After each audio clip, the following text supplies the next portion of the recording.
Hey guys, happy weekend, happy Saturday.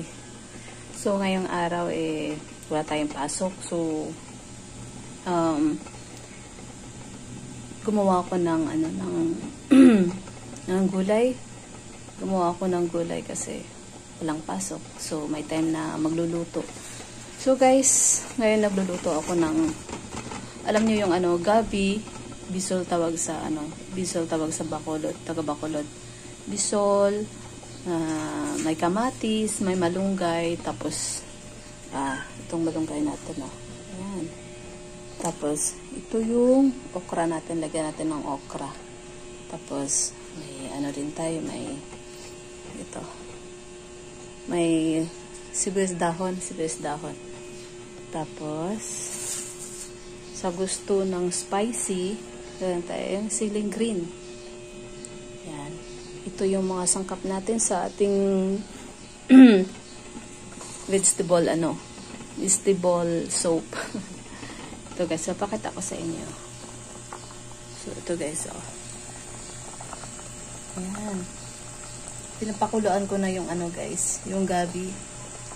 Gusto ko kasi yung gabi, yung alam niyo yung lutong-luto, tapos yung sabaw, na siya, lapuyot yung sabaw. Masarap kasi yung ganyan Yan guys, happy ako kasi may time ako ngayon na makapagluto ng gusto ko. Lalo na kapag mga gulay, mga paborito ko yun. Yung may mga sabaw-sabaw, paborito ko yun. Ito.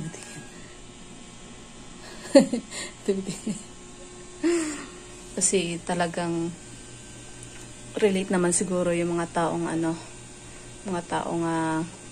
sanay sa gulay, hindi yung sanay sa mga prito-prito. Talagang nakapanghina kapag palaging prito-prito yung mga ulam-ulam, mga pritong ganyan, ganun. Masarap talaga kapag may sabaw. Ayun.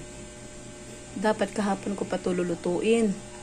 Kahapon pa dapat, kaso tinaban ako.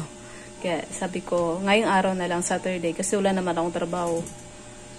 Tsaka alone ako. Ako lang mag-isa.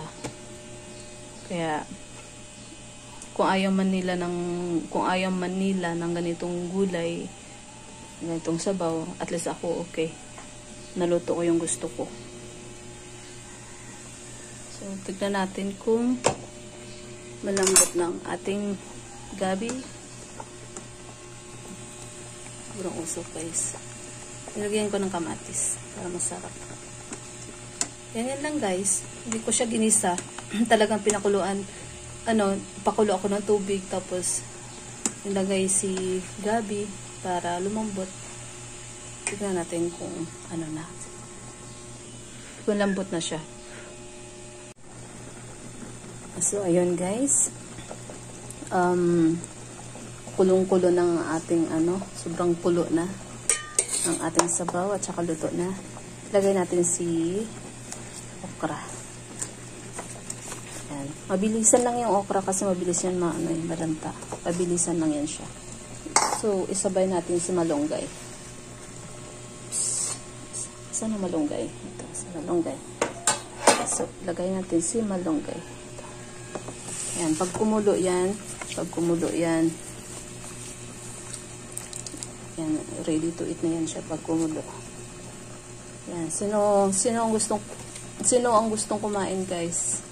Sino yung mga kumakain nito, ng ganito? Sarap to guys. Sarap talaga, may sabaw. Bango, ang bango guys. Yung iba, kaya gusto nila may mga partner gusto nila may piniritong isda na partner, pero ako okay na ako dito, sapat na ako dito, hindi ko na kailangan ng mga prito-prito. Sanay naman ako sa gulay lang. So haluin natin. Oops. O diba guys, usok sobra. So, pakuluin muna natin saglit lang. Saglit lang talaga. Tapos, yan, kain na tayo. So, guys, luto na ang ating food, no? Ito na yung finished product. Product natin. O, finished luto. So, ayan, guys, oh. Ito yung lauoy ko, lauoy. Tapos, may kanin. So, lunch na ako, guys. Kayo rin. Thank you for watching. Bye-bye. Hi, guys. Kain po. Kita nyo ba? Kain po ng lunch. Sa hindi pa kumakain, kain po. Gulay. Laswa. Laswa sa Ilonggo. Sa Bisaya, lauoy. Tapos kanin. Kain. Have a good day and happy Saturday. Oh, happy weekend. Happy Saturday.